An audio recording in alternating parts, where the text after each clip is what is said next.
Muy buenas noches, muy buenos días, muy buenas tardes.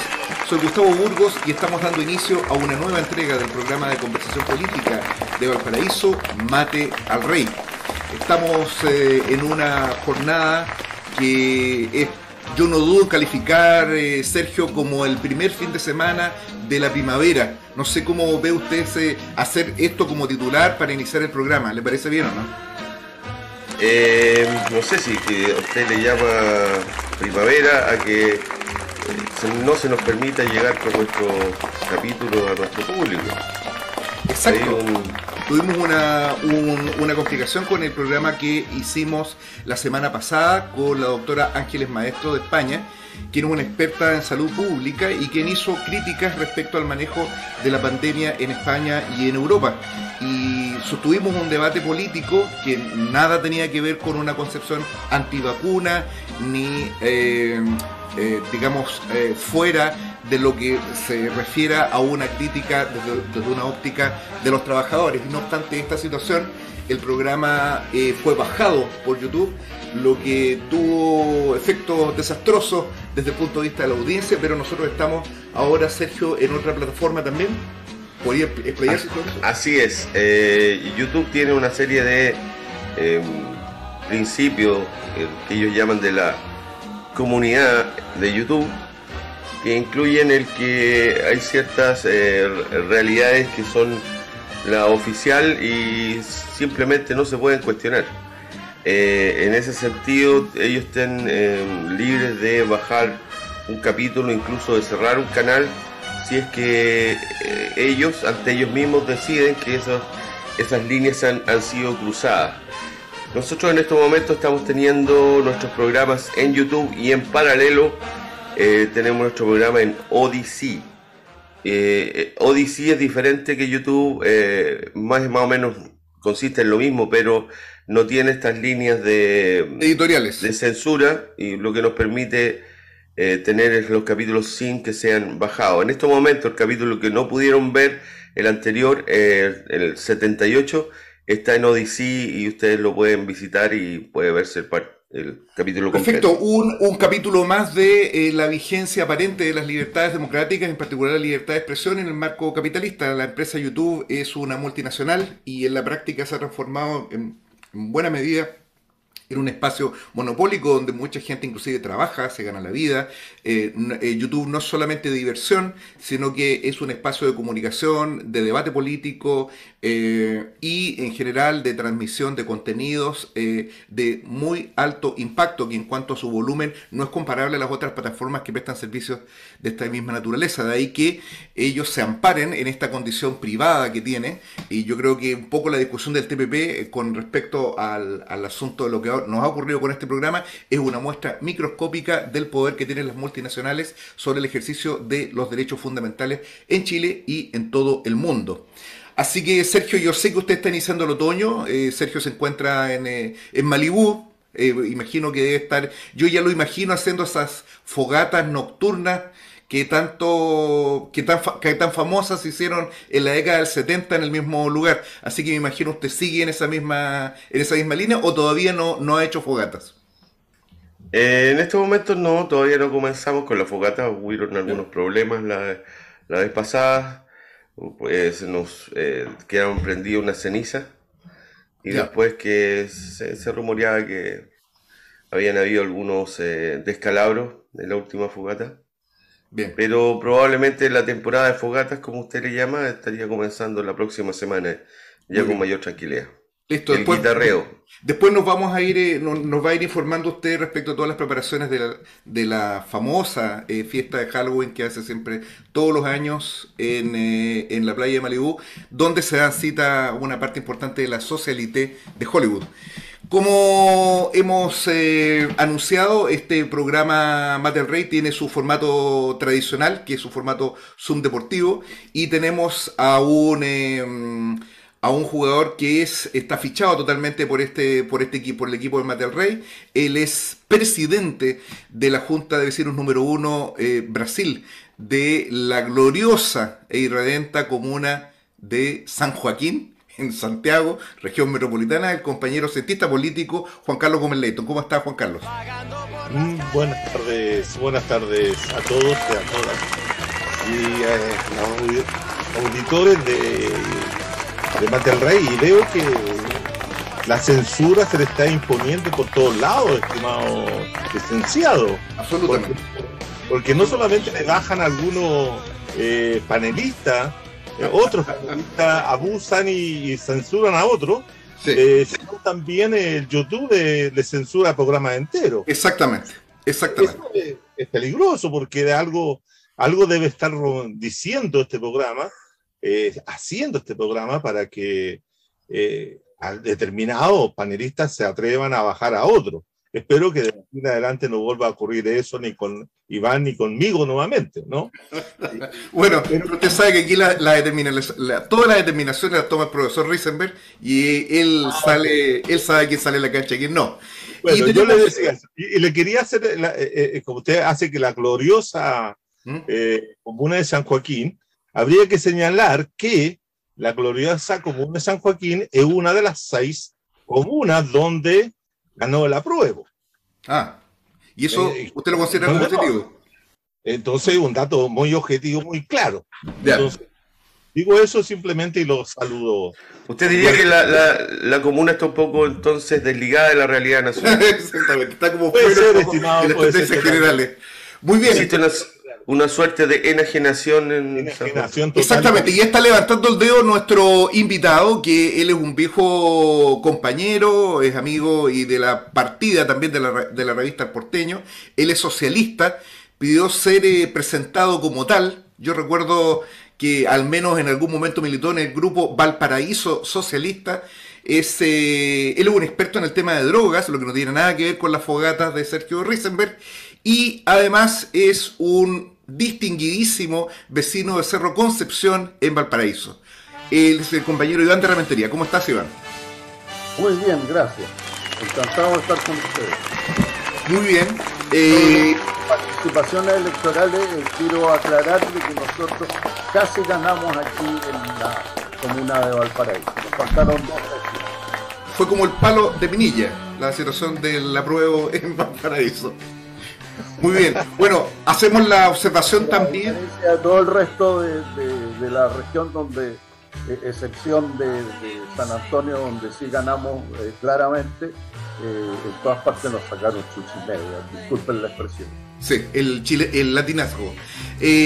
Para nuestros televidentes, Iván de Rementería no es que esté en otra dimensión, ni que esté en medio de la bruma, sino que simplemente tiene una cámara que la producción de este programa se encargará de reemplazarlo para otras entregas con una excelente cámara que vamos a traer directamente de los estudios de Sergio Risenberg. Así que si tienen alguna dificultad para verlo, imagínenselo, y nosotros vamos a poner una foto en todo caso junto a este programa para que ustedes se lo puedan imaginar correctamente. Bueno, eso es como una aclaración desde un punto de vista técnico. ¿Qué pasa al terminar esta semana? La primera observación, y es algo que solamente se constata al observar los medios de comunicación, es que la agenda política se le han tomado 2 hechos manifiestamente significativos.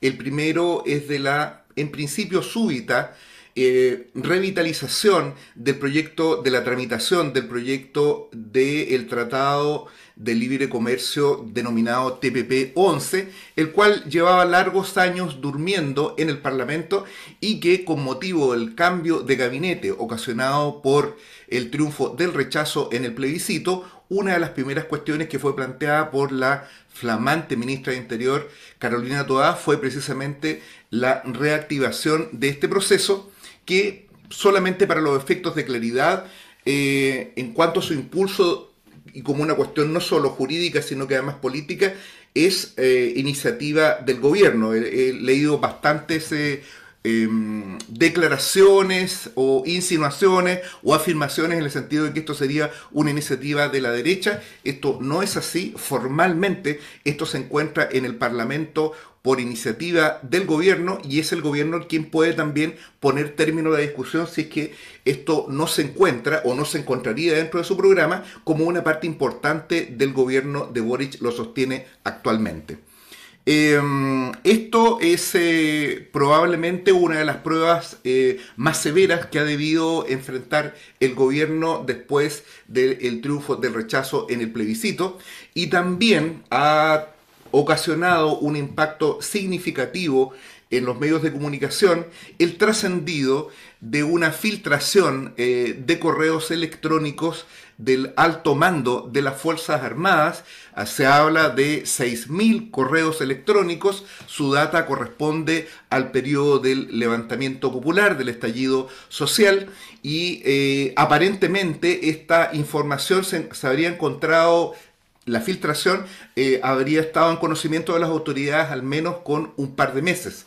Hay una bruma no tan intensa como la que oscurece la imagen de Iván de Rementería, pero hay una bruma bastante intensa sobre la cuestión de estos correos. No se sabe exactamente muchas cosas. En primer lugar, la forma como se ocasionó esta filtración, y tampoco se conoce la magnitud exacta, no solo de la cantidad de correos, sino también del periodo que esto hubiese alcanzado. Quiero terminar esta presentación, digamos que de los problemas políticos de la coyuntura, señalando una idea que me parece sumamente trascendente. Estos dos hechos ponen de manifiesto que al menos estamos en un segundo tiempo del gobierno. En mi opinión, lo que le está ocurriendo al gobierno de Boric es que se está piñerizando. Piñera, después del 15 de noviembre, siguió gobernando con un parlamento que jugó una función objetiva de cogobierno en muchos momentos. Pienso, por ejemplo, en los retiros anticipados de los fondos de pensiones previsionales, y esto también está ocurriendo de manera visible con el gobierno del presidente Boric. Esto muy probablemente lo que da cuenta es que el intento que hizo Boric de asumir un rol un tanto de Bonaparte dentro del marco de esta crisis se vio frustrado como consecuencia del idéntico resultado de la campaña del apruebo, que frustró a su turno también un determinado modelo, alguna forma específica de evolución del proceso constituyente. Y por otro lado, el hecho de que estos documentos hayan sido filtrados en este momento en particular, en la semana en que el presidente de la República se encontraba en la Asamblea de las Naciones Unidas, también da cuenta de este hecho. Hay un contraste en consecuencia entre las expectativas que existían sobre el gobierno y aquello que el gobierno está haciendo en la práctica. Yo observo, y Iván, que es un militante gobernista, nos podrá explicar sobre ese punto de manera más concreta, pero en general la militancia de izquierda del gobierno ha resentido esto y en general, como ya he anticipado, ha desarrollado un discurso un poco de negación, ¿no? Están como en el momento de la negación. Hay mucha gente del gobierno que afirma derechamente de que el gobierno no quiere el TPP.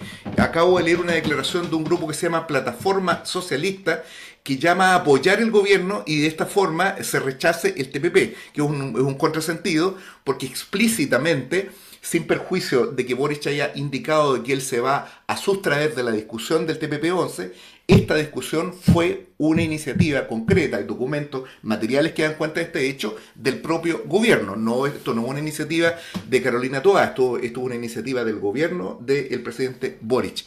Esto yo creo que es un elemento importante. Y lo otro que yo creo que revelan estos dos hechos es que existe una, no voy a decir cisma porque es un poco exagerado, lo mismo que decir grieta, pero al menos hay dos almas importantes dentro del gobierno que no logran comunicarse adecuadamente, y esto se observa en múltiples hechos de coyuntura. La manera como esto se resuelva va a depender también de la continuidad que tenga este gobierno, del alcance que tenga, porque si bien es cierto, el gobierno ha tratado de recuperar su iniciativa, victimizándose en algún momento, tomando algunas banderas que son tradicionales de lo que fue su sector.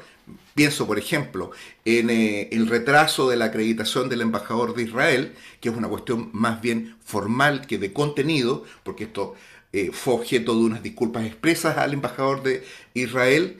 y seguidamente esto en modo alguno afecta las relaciones diplomáticas ni el juicio político que tiene el gobierno respecto de Israel. Solamente lo puedo señalar a colación de que en el momento en que se rechazaron, o sea, que se postergó la acreditación del embajador de Israel, ese mismo día se recibió la acreditación del embajador de Arabia Saudita, lo que da cuenta en consecuencia de que esto no se trata simplemente de una cuestión general que tenga que ver con alguna situación de derechos humanos, sino que obedece específicamente a un razonamiento político orientado también a agrupar a las huestes del gobierno. Esto me parece que son como algunas de las cuestiones que han emergido en la coyuntura. Y bueno, le doy la palabra en primer lugar al invitado Iván de Rementería para que se expida un poco sobre tanto sobre la coyuntura y sobre este elemento que planteábamos al comienzo, ¿no? Que tiene que ver con esta diferencia que existe entre las expectativas que existían sobre este gobierno y la manera como se han ido enfrentando las políticas públicas de manera más concreta en lo que va avanzado desde el 11 de marzo hasta el día de hoy. Iván. Ya, mira, yo creo que aquí caben dos análisis paralelos y, si tú quieres, oportunistas, ¿no? O sea, por un lado, hay el hecho objetivo de que el gobierno será el gobierno, pero no tiene la mayoría parlamentaria necesaria para poder gobernar. Haciendo la salvedad, no voy a entrar en todas las explicaciones, ¿no? Que en la medida que el Poder Ejecutivo es colegislador, tiene un poder gigantesco para hacer lo que le da la real gana en el Parlamento, ¿sí? O sea, eso no lo voy a poner en discusión. Y después lo otro es que en la medida que esto es un gobierno de minoría, le ha tocado convocar a la nueva, más que la nueva mayoría, a la concertación, a cogobernar, ¿sí? O sea, con eso conforma la mayoría, eso es lo que le dio el triunfo arrasante, ¿no sé, en las pasadas elecciones presidenciales, no así en las parlamentarias, ¿no es cierto? Ahí habría que entrar, pero no al momento, ¿sí? Entonces ahí hay una situación objetiva, ¿sí? Y esa situación objetiva pasa por tener que hacer transacas, porque la política consiste en aquello. Dicho eso, yo creo que la situación es peligrosa. Y es peligrosa porque en este momento lo que necesitamos es fundamentalmente levantar banderas. Por ejemplo, a mí me parece espantoso el silencio que hay en torno a cómo va a ser la segunda patita, como digo yo, de la constituyente. Y aquí lo que nos encontramos es con que la derecha, y la centro derecha, que se hace llamar amarilla, o sea, no se necesita mucha mayor explicación, ¿sí? A lo que apuntan fundamentalmente es a establecer lo que ellos llaman unos bordes, ¿sí? Que un periodista anoche en la televisión llamó acertadamente una reja, ¿sí? Y que un amigo me llamaba la atención hoy día en la mañana diciendo, bueno, más bien lo que hay que plantear aquí son, como lo dijo el presidente, hay que mover las fronteras, ¿no? Las barreras.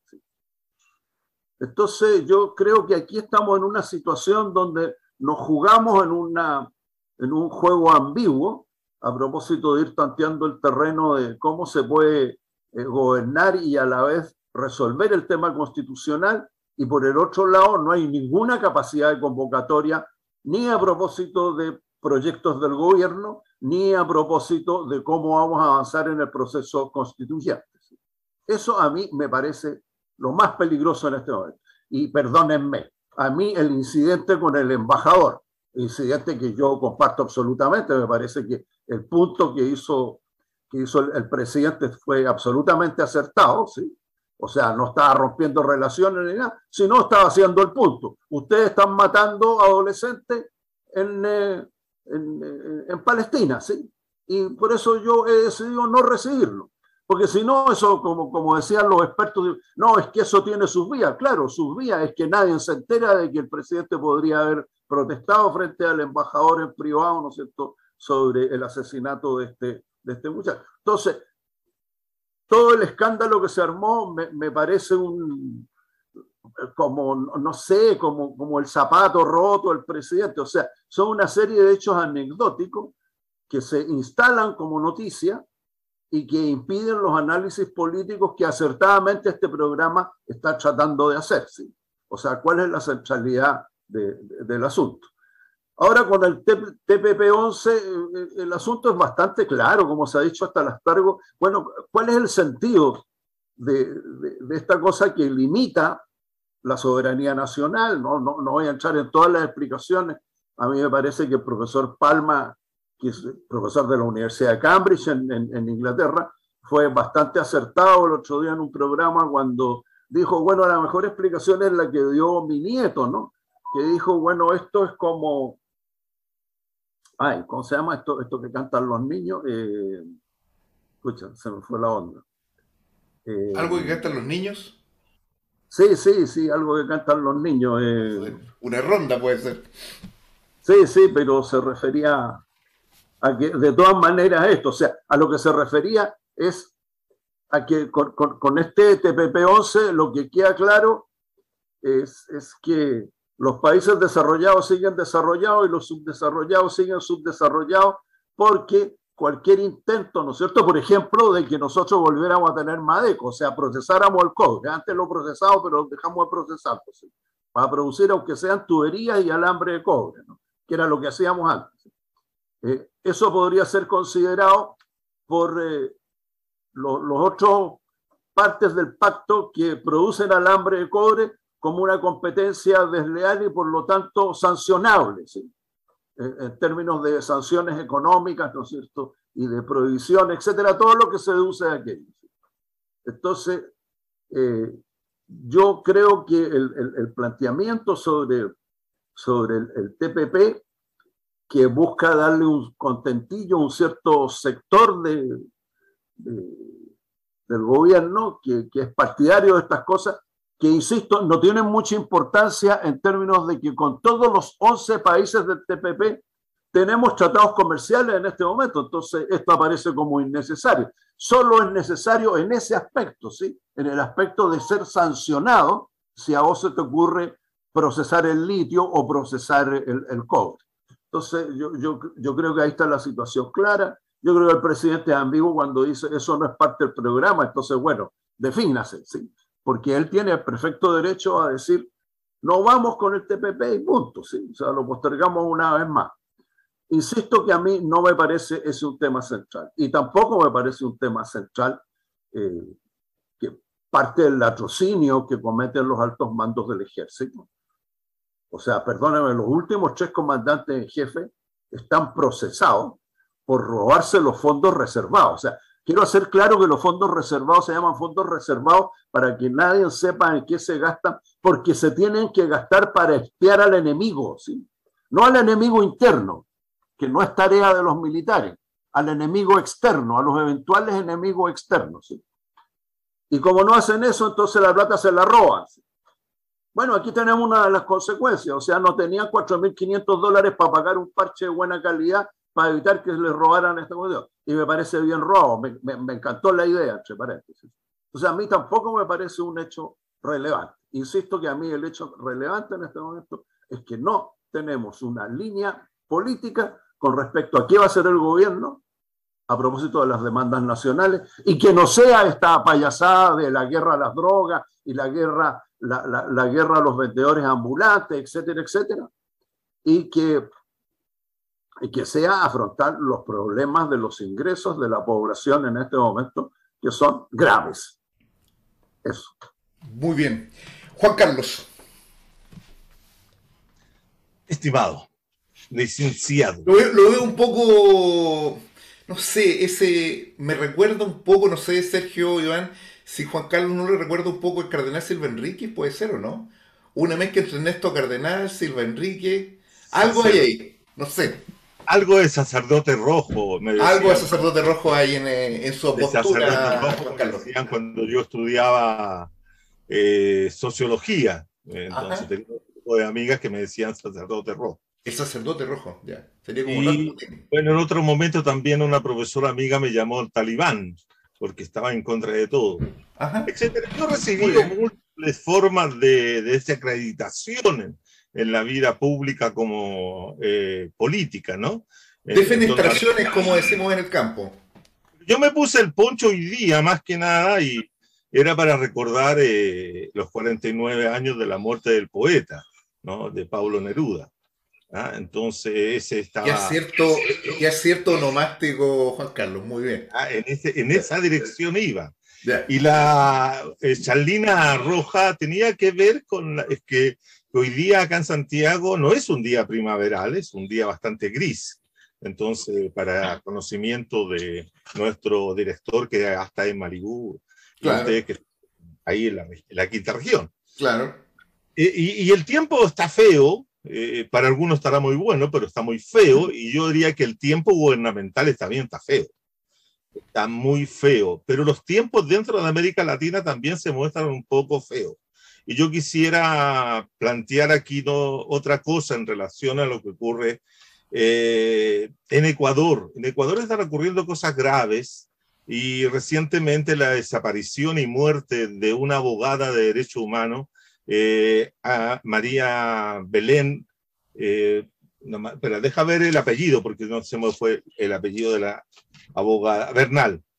Ella era una abogada de derechos humanos que era casada con un policía y fue a verlo a un recinto policial y desapareció de ahí y apareció muerta días después. Lo cual todas las organizaciones de derechos humanos de Ecuador lo relacionan con una desaparición forzada y un femicidio o tal vez un homicidio directamente por la policía por los temas de derechos humanos que ella llevaba en Ecuador, lo cual es grave porque repone una práctica que en América Latina debiera estar desterrada hace tiempo.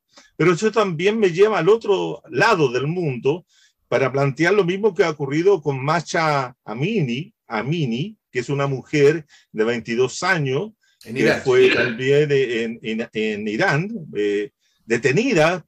Es que es muy grave lo que existe ahí. La policía de la moral, policía de la moral que es capaz de detener a cuántos ciudadanos, ciudadanas pueda estar transgrediendo las normas que los talibanes o los musulmanes, no los talibanes en el caso de Irán, sino en Afganistán, ¿cierto? Pueden provocar sobre la población. Y me recuerda mucho un libro que escrito por una escritora japonesa que es La policía de la memoria. ¿Ah? Y que persiguen, ¿cierto?, a todos aquellos que recuerdan determinadas cosas que están prohibidos recordar. Y eso también le lleva, ¿cierto?, cómo pueden existir estas policías de la memoria y cómo puede existir la policía o las formas de investigación e intromisión en los asuntos de los ciudadanos y de las organizaciones sociales que quedan al descubierto con respecto a la infiltración o el hackeo de estos miles de correos electrónicos y que han quedado al descubierto y cómo lo hemos enterando de que investigaban hasta las ollas comunes de los distintos lugares tanto de Chile, en cualquier lugar, estaban incluso detectadas o identificadas o registradas estas organizaciones durante el 20, ¿no?, que fueron donde surgieron con mayor fuerza durante la pandemia. Entonces eso también te está hablando de cómo en este país hay una policía, policía le pongo entre comillas, que no son los carabineros, sino que es un comando, diría, conjunto de las Fuerzas Armadas para atacar determinadas organizaciones o vigilar, castigar y vigilar. ¿Ah? El viejo título del libro de Michel Foucault, ¿no? Vigilar y castigar. Y eso está hablando, ¿cierto?, de un problema interno del gobierno que está quedando al descubierto por ese motivo, que tiene que ver con ir generándole cada vez más debilidades a un gobierno débil de por sí. Este es un gobierno débil de siempre, desde que asumió. Boric no se ha caracterizado por ser un presidente que tenga una claridad sobre las cosas, es ambiguo total, es una persona que tiene una doble posición frente a todo. Yo diría, y para no ofender a nadie, pero diría que bipolar en algunas cosas, con el perdón de todas las personas que sufren. Son bipolares, sí, por favor. ¿Sí? Pero lo quiero graficar de la siguiente forma. Va a las Naciones Unidas, hace un discurso donde condena supuestamente la prisión política que existe en Nicaragua, pero sin recordar que acá tiene a cientos de jóvenes detenidos, encarcelados, con largas prisiones preventivas por toda la revuelta de octubre del 19, y él no es como que no existieran, ¿no? Tiene a Yaitul en Concepción detenido por un problema de opinión, de expresar sus opiniones, y los tiene detenidos. Es decir, es una persona que siempre está equilibrando las cosas. En el mismo discurso que mucha gente lo ha alabado, aplaudido, y es un discurso malo, pésimo, de alumno de primer año, diría yo. Bueno, tiene toda esa falencia, donde equilibra las cosas. Cuando hace una mención a Palestina, inmediatamente dice que Israel también merece estar con su frontera segura, reconocido, etc. Entonces va equilibrando las cosas. Es una persona que no tiene convicción, ni tiene una posición frente a las cosas claras, ¿no? Y eso también ha quedado claro con respecto al tratado TPP-11, donde dijo que él se iba a abstener. ¿Cómo un presidente se puede abstener o no involucrarse en la discusión si él tiene que firmar finalmente el acuerdo de que haga el Senado o lo que establezca el Parlamento? Entonces, una persona, no, tenemos el peor de los presidentes que puedan haber en China en el último tiempo. Y a mí me da vergüenza, yo lo digo así claramente, vergüenza que partidos de izquierda o partidos que suponen que son de izquierda apoyen a un presidente que tenga ese tipo de comportamiento. Ahora, el TPP-11, que es una iniciativa puesta fundamentalmente por la ministra del Interior, que responde al PPD, al Partido por la Democracia, y quien trajo el tema de ese tratado a Chile fue Heraldo Muñoz. Y Heraldo Muñoz ha sido siempre un hombre del PPD. Es decir, que hay toda una confluencia y convergencia de presiones para que se haga una situación como esa. Entonces, yo tengo, este es un gobierno que va en caída libre, Y yo tengo la impresión de que lo que está faltando para poder darle el empujón y poder provocar una situación nueva es un alzamiento de los sectores que de una u otra manera no quieren más este gobierno y tampoco quieren la derecha. Es decir, porque la derecha se está haciendo fuerte a partir de lo que ocurrió el 4 de septiembre, se está haciendo fuerte, unido con la centro derecha, con los amarillos, con toda esa gente, para crear una constitución política que no va a ser otra cosa que yo diría una reestructuración, una, comillas, modernización de la Constitución del 80. Pero vamos a seguir en la misma. O sea, el efecto no deseado de la votación del 4 de septiembre fue darle la oportunidad a la derecha, como también a los sectores más neoliberales de la centroizquierda, de remozar la Constitución, de reformular la Constitución del 2005 para que todo esto siga igual. Mientras que aquí hay que decirlo, ¿cierto? Aquí hay dos derrotados el 4 de septiembre. Están los derrotados, que son los sectores que apoyaron el apruebo, ¿cierto? Que fueron derrotados fuertemente.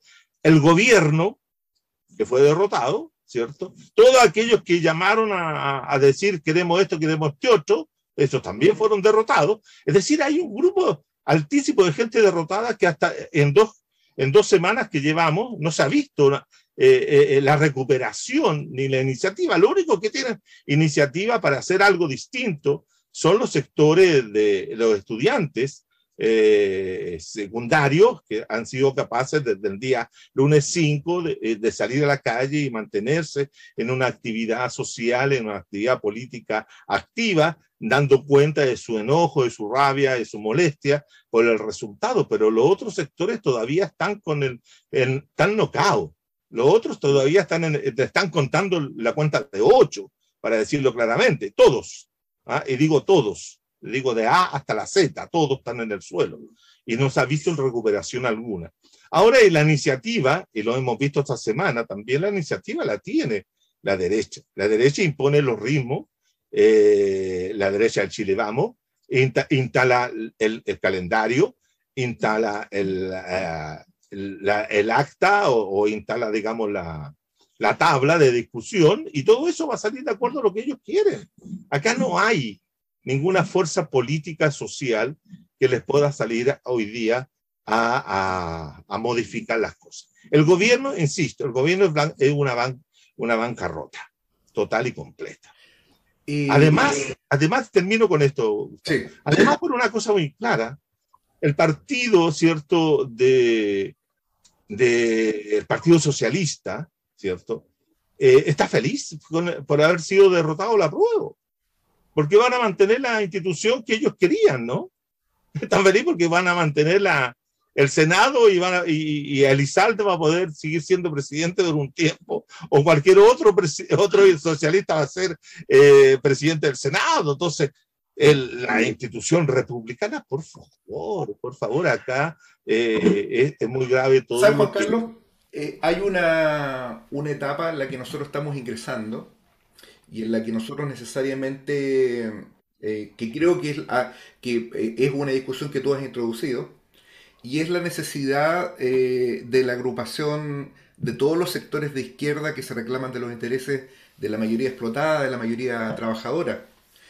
Yo comparto en distintos sentidos tanto lo que dijo Iván como el balance general que tú haces del gobierno. Comparto lo que dice Iván. ¿En qué sentido? En cuanto yo de verdad, así de todo corazón, creo que la cuestión del TPP-11, tuve una pequeña pelea hoy día en la tarde con motivo de eso, por eso el ojo lo tengo así. Lo del TPP-11 y lo de los correos electrónicos, a mí me parece que son voladeros de luces. No quiero decir que lo del TPP-11 no sea importante y no tenga trascendencia, porque tiene mucha trascendencia. Pero me parece que son parte de una estrategia del gobierno, y particularmente de Boric, de ubicarse de alguna forma como un actor relevante. Y la única manera de ubicarse como un actor relevante es reavivando, agigantando la imagen de la derecha. La única forma que tiene este gobierno de mantenerse como el gobierno que inicialmente fue, vale decir, un proyecto de corte más bien bonapartista, ¿no?, que es lo que se insinuó en el discurso de instalación del presidente Boric. Esto se vio con claridad. Se vio totalmente frustrado con el fracaso de la campaña del apruebo. Esto fue una ruptura por el espinazo a la vieja política concertacionista de que hay que unirse para derrotar a la derecha. Que es el contenido del reformismo desde el año 90 hasta nuestros días. La única diferencia es que el reformismo de este gobierno es un reformismo identitario, es un reformismo que tiene que ver con una política de minorías, que tiene que ver con la cosa ambiental, etcétera, ¿no? Pero no nos perdamos con las formas, ¿no? En cuanto a contenido, esto es un gobierno reformista como los gobiernos de la concertación, y de un tipo específico de reformismo, que es el reformismo concertacionista. Unámonos contra la derecha, el enemigo es la derecha, el enemigo es Pinochet, ¿no? Y entonces, en ese contexto, nunca los trabajadores tienen autonomía para expresarse políticamente, ¿no? Yo creo que eso es algo que está tratando de insuflársele oxígeno a través de estos hechos. No estoy diciendo que sean cosas digitadas y que hay un operador que está haciendo esto, porque muchas veces, cuando la situación es crítica, hasta a veces hechos muy baladíes, a veces una declaración, en la develación de algún acto de corrupción, como ocurrió en su momento con Bachelet, o simplemente el aumento del precio del metro, hechos que en un contexto donde las relaciones entre las clases son relativamente estables, no tienen ningún efecto. En este momento la naturaleza del conflicto está ubicada precisamente en el gobierno, y tiene que ver, a mi modo de entender, con la necesidad que tiene la burguesía de estructurar definitivamente un régimen parlamentario en el país, que es una posibilidad. O sea, a Piñera no le aguantaron terminar su gobierno como presidente de la República. Y de alguna manera lo que le ha ocurrido a Boric es exactamente lo mismo, en un contexto bastante distinto. Pero también le ha ocurrido lo mismo, y acá le han hecho un esquinazo que se lo marcó Renovación Nacional especialmente. Hubo un momento a comienzo de la semana, no, a fines de la semana pasada, en que dicen formalmente que el gobierno no debía participar en la discusión sobre el debate constitucional. Entonces, yo creo que acá hay una necesidad de agruparse y de seguir jugando un papel relevante dentro del conflicto, de una forma de recuperar la iniciativa en la transición que está diseñada como proceso constituyente. No cabe duda de que, bueno, una idea, de que esto va a ser el resultado de una cocina más o menos democrática, pero la nueva constitución va a ser eso.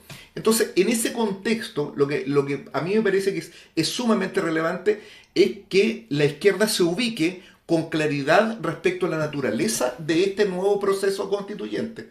Porque si ocurre que nosotros nos metemos de nuevo en la discusión constituyente, que puede ser más o menos democrática, no lo sabemos en realidad.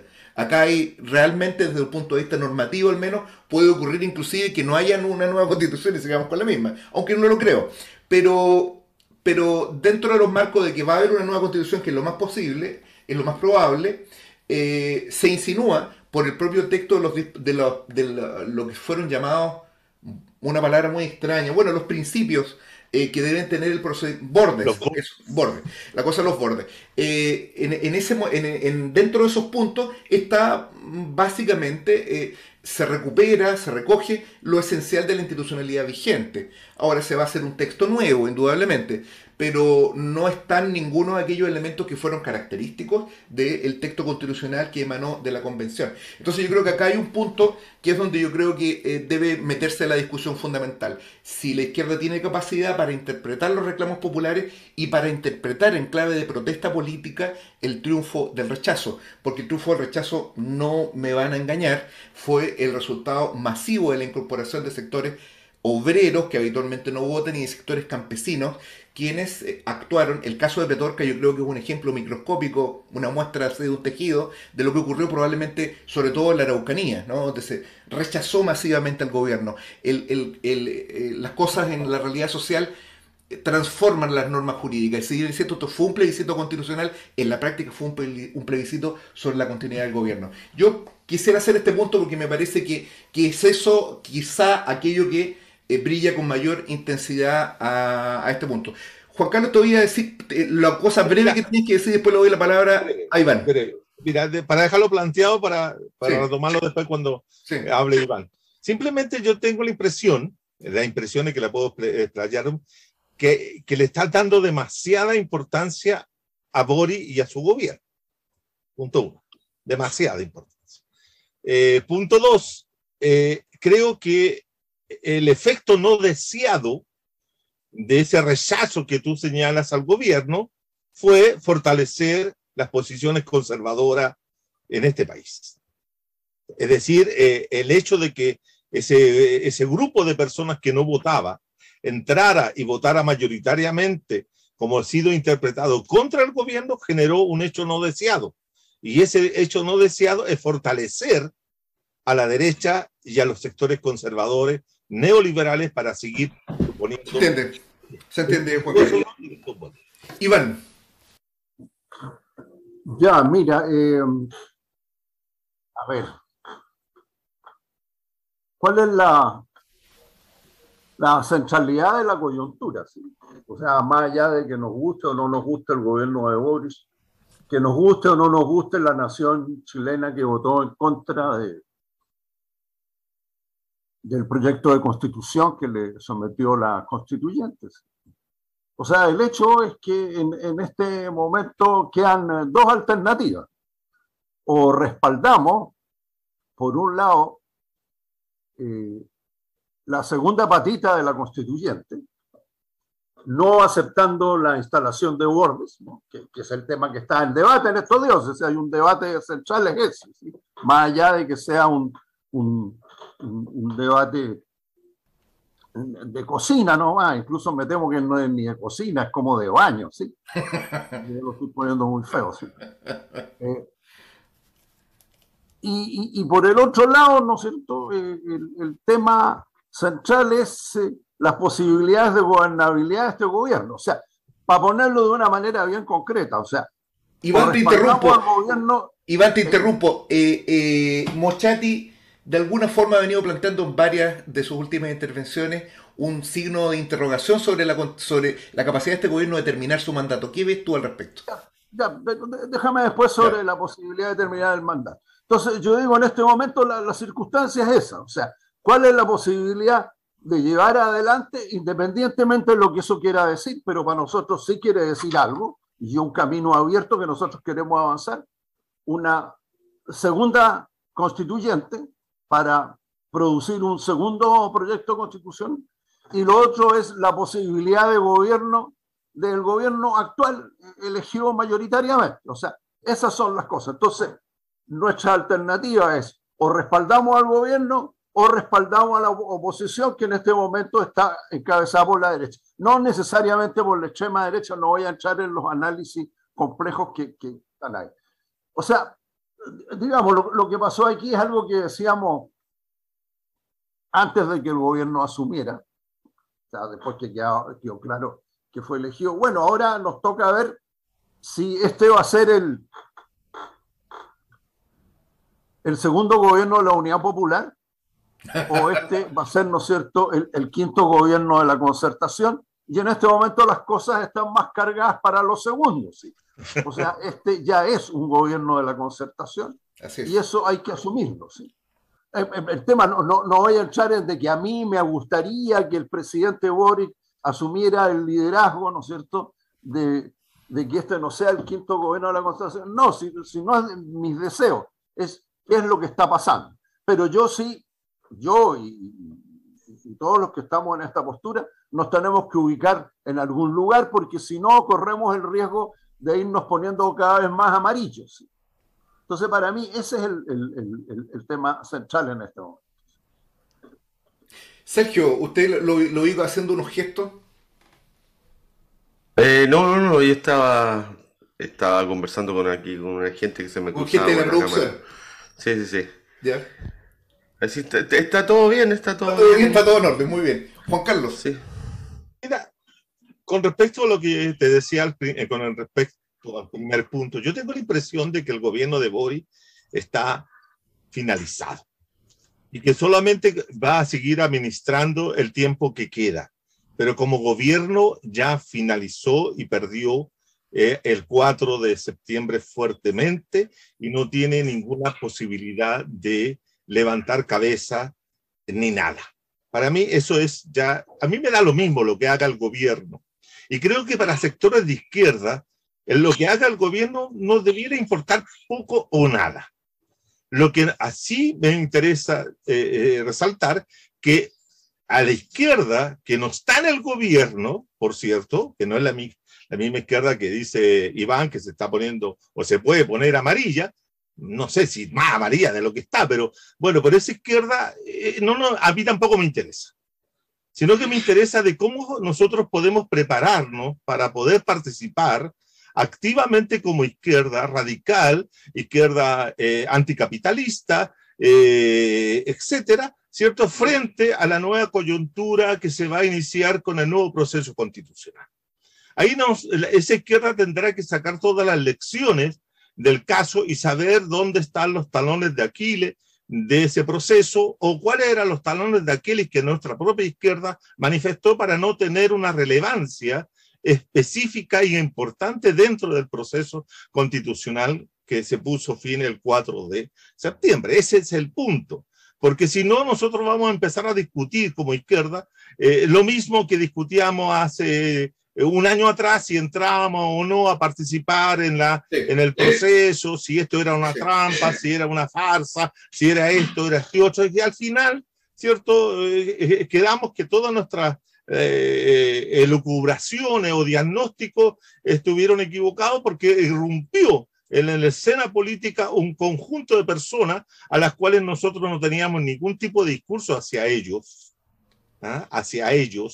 no teníamos ninguna cosa que les podía convencer de lo bueno o relativamente bueno que era el nuevo proceso constitucional que se abrió, etcétera, cualquier cosa. Pero eso fue claro.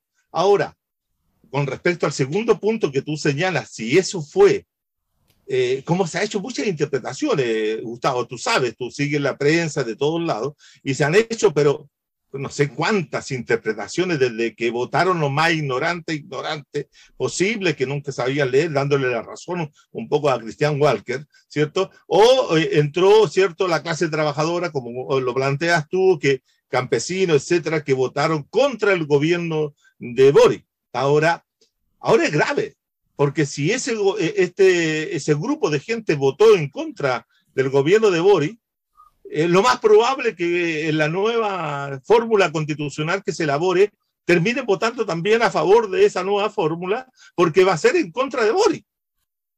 ¿Me entiendes? Entonces aquí hay una situación en que nosotros, la izquierda, debe colocarse en una posición ni de a favor del nuevo proceso constitucional y ser una voz bastante más crítica y mucho más profunda de lo que fue, y también dejar de preocuparse de lo que haga el gobierno, porque el gobierno no va a cambiar, no va a modificar porque ya está perdido, está derrotado.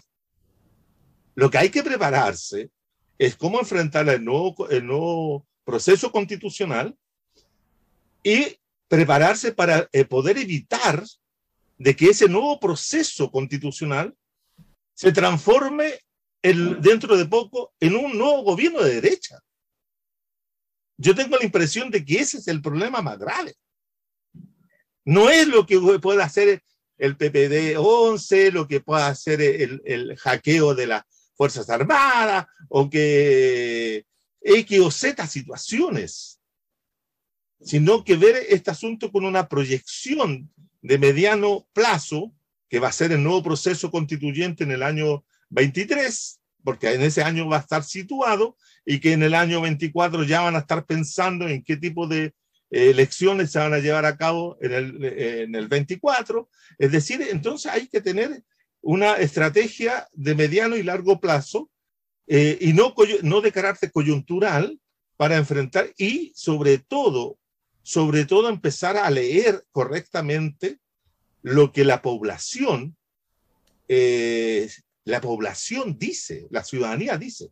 ¿Te recuerdas tú que yo en varias oportunidades acá yo sostuve de que muchos de mis compañeros y ciudadanos que habitan la comuna de San Joaquín y otras, y compañeras también, Juan Carlos, usted que es muy ¿cierto?, siempre me planteaban de que ellos querían volver a la tranquilidad de octubre. Sí.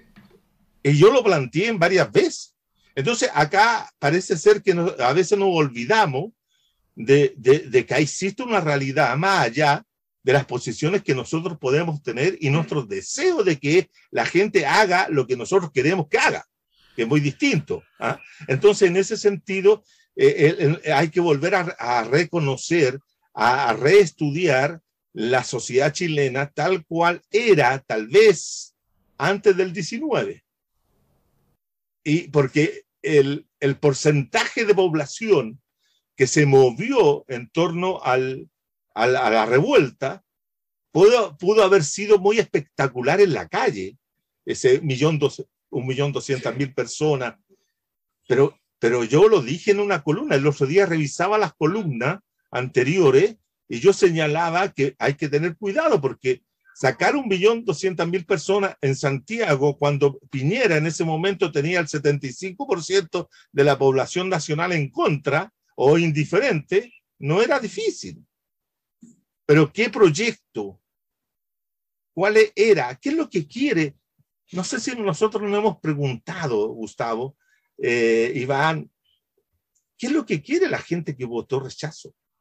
Yo sé qué es lo que quiere Juan Carlos. ¿Cuál es el proyecto? ¿Qué es lo que piensa? No, ¿sabes, Juan Carlos? Eso para mí es una interrogante. Es una interrogante, porque implica mucho el voto de esa gente. Mira, fíjate que yo he trabajado el tema de la abstención durante mucho tiempo. El cúmulo de abstencionistas llegó a ser en este país cerca de 9 millones a 10 millones en una oportunidad. Yo tuve la oportunidad de trabajarlo y consultar directamente con abstencionistas, y pude establecer 3 grupos. Eso debe haber sido para el 2010, cuando él eligió Piñera por primera vez. Y después, ¿no? Ya. Y después también. Y sobre todo después del voto voluntario. El voto voluntario liberó a mucha gente y dejó de ir a votar. Durante 25 años se acumuló un gran porcentaje de abstencionistas, lo que yo llamaba el partido de los no electores. Dentro de ese partido de los no electores yo distinguí 3 grupos. Los abstencionistas tradicionales que entraban y salían, que se movían de una elección a otra. Como Sergio Risenberg. Los abstencionistas no políticos. Y esos abstencionistas no políticos son aquellos que detestan la política. De eso soy yo. Aquellos que no les gusta, que rechazan la política de todas formas. Son aquellos que están por defender la propiedad privada. Acuérdate que en un programa también yo señalé que el alto porcentaje de la población sostenía que el principal derecho ciudadano era el derecho a la propiedad. Entonces, cuando tú le cuestionas el derecho a la propiedad, aunque sea mentira, como sea, ¿cierto?, entran a generar una serie de temor. Y fueron los mismos que se vistieron con chalecos amarillos durante la revuelta para defender las propiedades, etcétera. Entonces, ese no político llegó a ser, en la última elección, 6.600.000 personas. Y los que entraron fueron 4.750.000. Yo quiero... Entonces, termino. Sí. Y ese grupo fue el que votó. Lo que pasó es que los subpolíticos, que había sido el otro grupo que había comenzado a ingresar de los abstencionistas, ya se habían agotado para el plebiscito de salida, porque eran cerca de 3 millones y tanto, ya habían ingresado todos. En la elección del plebiscito de entrada, en la elección de Boric, y ahora entraron también, pero ya eran lo último. Y por lo tanto, el bolsón que entró, estimado, no eran trabajadores, como dices tú, conscientes que votaban contra Boric. Eran no políticos de todas las clases, es decir, transversalmente, sí, que votaron en contra de algo que les traía incertidumbre, les traía intranquilidad, o no entendían en qué consistían las cosas que le estaban proponiendo los convencionales. Yo creo Entonces, mejor quedarme con lo que conozco que por diablo por conocer, pues, estimado. Juan Carlos, mira, yo lo que creo es que acá nosotros estamos presenciando y probablemente va a ser el título que va a dar nombre a este programa, ¿no? O alguna alusión respecto al término del gobierno de Boric, alguna pregunta sobre este asunto. Porque yo creo que a todo el mundo le resulta absolutamente sorprendente el desarrollo que ha tenido el gobierno de Boric. Yo recuerdo vívidamente el bochornoso ingreso frustrado de la ministra de Interior la primera semana de instalado el gobierno. Seguidamente, la ausencia, que finalmente se confirmó como algo definitivo, de un compromiso no de campaña, sino que del discurso, que era el de retirar las querellas en contra de la Ley de Seguridad Interior del Estado. Y más adelante, la reanudación de algo que se venía sosteniendo por los propios sectores del gobierno, de la política de Piñera en cuanto a oponerse a los retiros de los fondos de AFP. Y luego de eso, para seguir en lo mismo, la ratificación de los estados de excepción constitucional en el Gualmapu. Entonces, no voy a seguir enumerando la mantención de un imputado por graves violaciones a los derechos humanos, como es Ricardo Yáñez, en el generalato de Carabineros. Creo que hay un punto, no quiero seguir enfatizando, pero creo que es indudable esa continuidad, y eso es aquello que explica en buena medida que colocado la población a un plebiscito en el que resultaban indiscernibles las posiciones de uno y otro sector, se impuso la tesis del rechazo. ¿Por qué yo hablo de que hay una quiebra del espinazo acá? Porque estas elecciones deben compararse. Yo no tengo el conocimiento tuyo, Juan Carlos, para analizar las elecciones, pero hago mis propios razonamientos de manera muy sencilla, como hombre de la calle solamente. Y lo que sí puedo constatar es que mientras hubo voto obligatorio, siempre se impuso las fuerzas antipinochetistas, por decirlo de alguna manera. Salvo la última elección, la del 2009, en que se impone por Piñera por primera vez. Ahí se provoca un quiebre que se morigeró con la imposición del voto voluntario, que permitió de alguna manera modificar esto. Este plebiscito tiene que ser leído fundamentalmente como el retorno al plebiscito, a una votación con voto obligatorio, vale decir, esto fue de una amplia participación, no recuerdo la cifra, pero creo que en estas elecciones participó 85%. Claro, casi un 80%, que es un porcentaje... 85, no, fue 85 real. 85, ya. Esto es altísimo, es casi una votación completa, ¿no? Casi votó todo el mundo, porque siempre hay un rango de gente que no puede votar por distintas razones.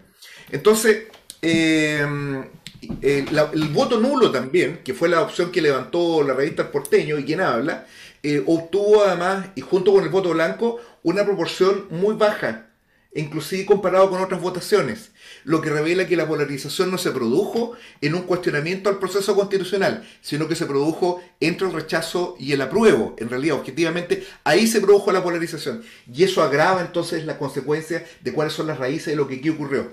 Si bien esto es un voto de protesta, esto es un voto de protesta que aún no tiene contenido, y quiero cerrar diciendo lo siguiente. Me parece que nosotros tenemos, yo creo que el juicio político sobre lo que ha hecho este gobierno, sobre su continuidad, sobre las distintas modificaciones que en la práctica están ocurriendo en la institucionalidad, que apuntan a un gatopardismo bastante pobre en realidad. Esto ni siquiera es un gatopardismo de cierto aliento. Esto es una cosa en la que inclusive la expresión gatopardismo me parece que queda un poco grande. Pero aquí me quiero tomar de una metáfora... Es que ya no es gato, es gatito. Claro, es muy pacato, claro. Pero sabes que me quiero tomar de una frase, de una metáfora que tú usaste respecto al talón de Aquiles. Bueno, Aquiles como personaje de la Ilíada, aquí vienen momentos culturales, Sergio. Como personaje vamos a de la colocar Ilíada, música en... claro, después poner música, claro. La razón por la que él tenía como el único punto vulnerable su tobillo es porque su madre lo sumergió en las aguas de un río, que me parece que era el río Istigia o algo así, no me acuerdo, tenía un nombre raro. Algo así. Entonces este soldado, que era el temible guerrero griego que llegaba a acercar la ciudad de Troya, tenía ese punto débil, pero hay algo que habitualmente no se cita, y es precisamente cuál era el punto fuerte, a dónde estaba la bravura de Aquiles. Y esto se vio cuando muere en batalla su amado Patroclo, que era su compañero de fórmula, un guerrero, vamos a decir el lenguaje del siglo XXI, que Aquiles era homosexual, aunque no es exactamente aplicable ese concepto. Y cuando matan a Patroclo, él enloquece y se muestra más feroz que nunca. Yo tengo la impresión de que en el movimiento de masas ha seguido un poco, se puede aplicar la misma metáfora. Tiene un talón de Aquiles, indudablemente, el movimiento de masas. ¿Y cuál es? Es que no tiene dirección política, no tiene una expresión política que le logre verbalizar aquello que quiera, hacia dónde va. No lo tiene. Pero tiene un corazón que se expresó el 18 de octubre, que es precisamente cuando se siente tocado, resulta absolutamente indomable. Todos los análisis que estamos haciendo acá parten de la base de que este Aquiles, que es el movimiento de masa, está un poco dormido, está un poco confundido, está tratando de buscar sus armas recién y no sabe cómo entrar en combate, no sabe cómo entrar en la batalla. Este proceso, la militancia, la vanguardia política no lo puede manejar.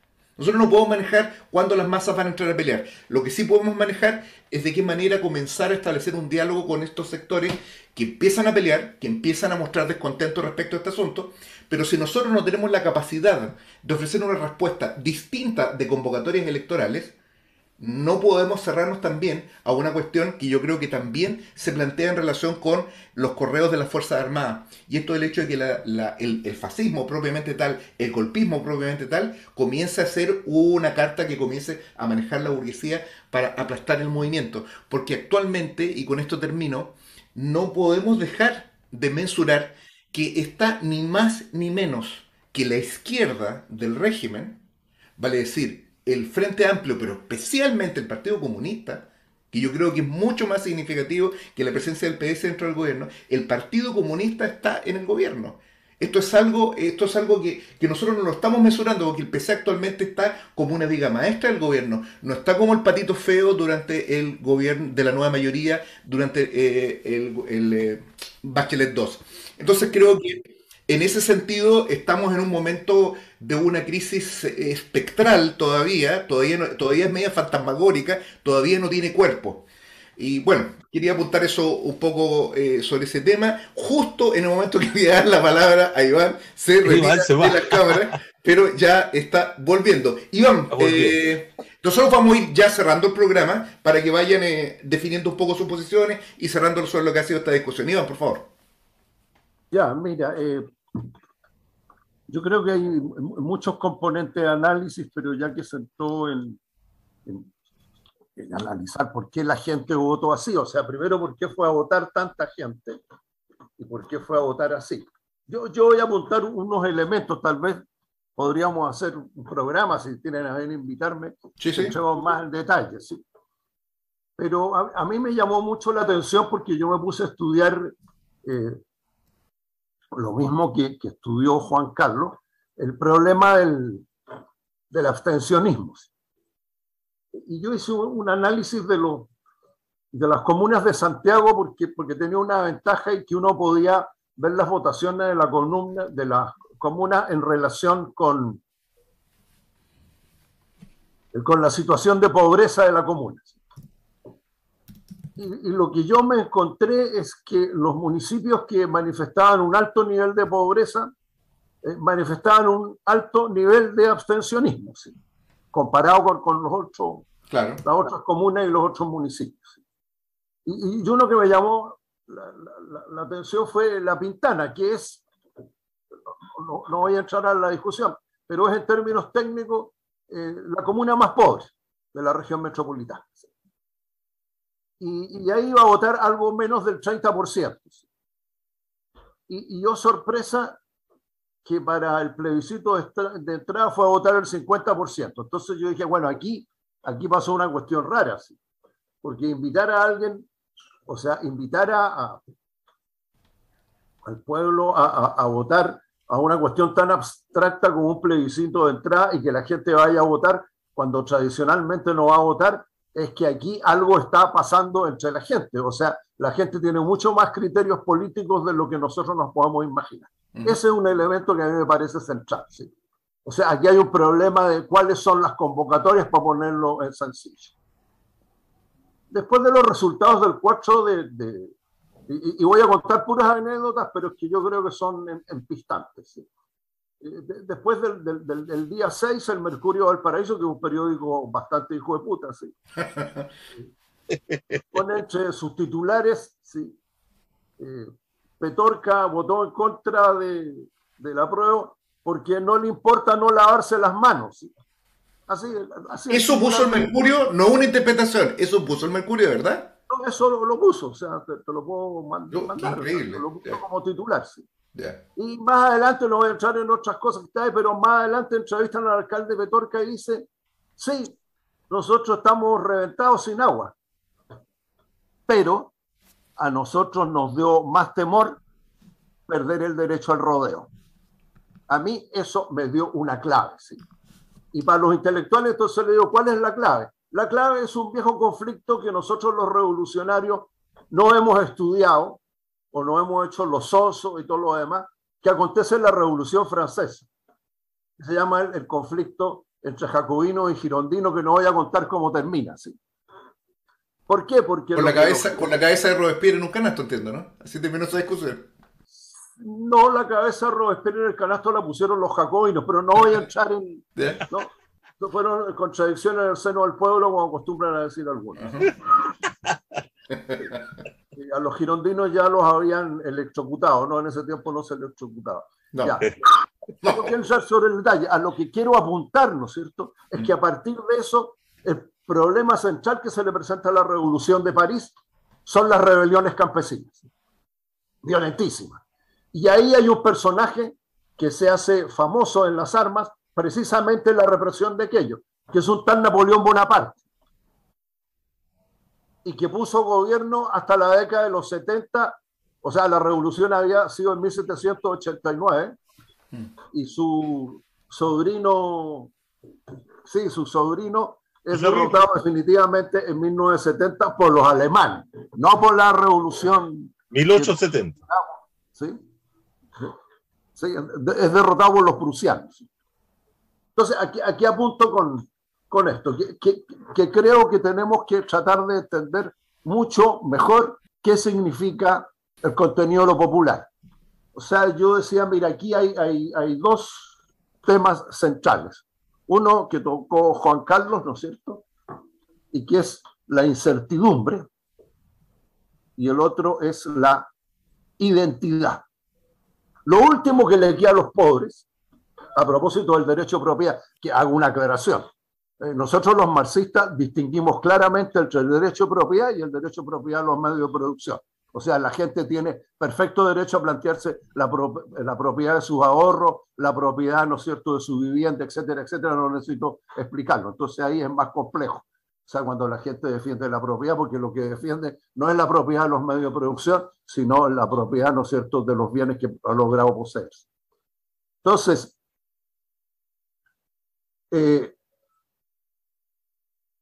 la identidad es un elemento que nosotros tenemos que trabajar con mucho más cuidado. O sea, discúlpenme, tenemos un problema con la identidad. Que la mayoría de los mapuches haya votado en contra porque no les gustaba aquellas cosas que la derecha nos planteó, ¿no es cierto?, que era inaceptable, que ponía en duda el Estado, la nación, etcétera, etcétera. O sea, perdóname, hay que revisarlo un poquito más, pues alguien se equivocó aquí en la oferta que le hizo al pueblo mapuche a propósito de su identidad. O sea, lo claro es que ellos no se sintieron identificados con esa identidad. O sea, el tema de la identidad popular la tenemos que trabajar mucho más. Y como yo soy bastante viejo, esto era un tema de conversación hace muchos años atrás con la Violeta Parra, que tenía un conflicto con la izquierda por su incapacidad de entender la identidad popular. ¿Sí? Entonces ahí tenemos un tema que trabajar más en profundidad. Profundamente. Y el otro tema es, la otra ahí, es la incertidumbre. Bueno, como yo soy experto en drogas, bueno, la incertidumbre se manifiesta, se expresa, ¿sí?, se vuelve universal en eso que nosotros llamamos la